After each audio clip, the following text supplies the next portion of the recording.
Though claiming to be wise, they became fools and exchanged the glory of the immortal God for images resembling mortal man and birds and animals and creeping things. Why do we do that? Somebody tell me why you think once we've rejected God, why we feel the need to replace him with small things.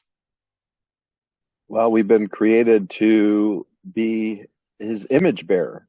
So if we're not going to bear his image, we're going to bear another image, because that's what we've been created to do, is to show the glory of God. But when we reject that, we're going to try and show the glory of something else, but it's going to be lesser. It's not going to be the creator's glory. Mm-hmm. Yeah, that's a good point. And we were made to worship. So if we're not worshiping God, then who are we worshiping? Mm-hmm.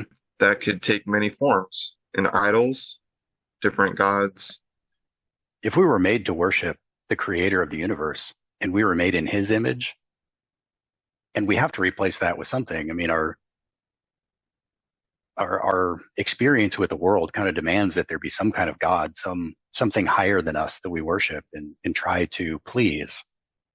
Why do we pick the things that we do? Why do we pick stone and wood and birds and crocodiles or whatever the people worship? Why do they pick those things?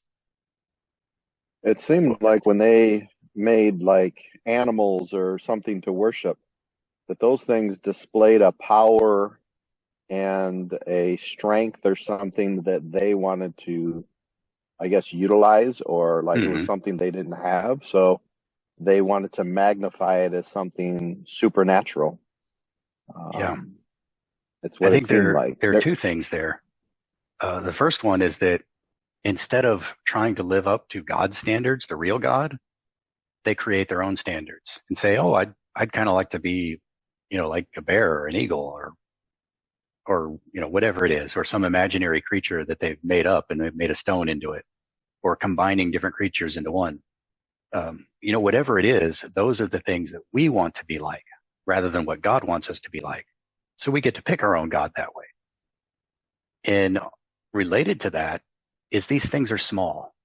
I mean, even if it's the stars or the moon or the sun, these things are all small compared to the creator.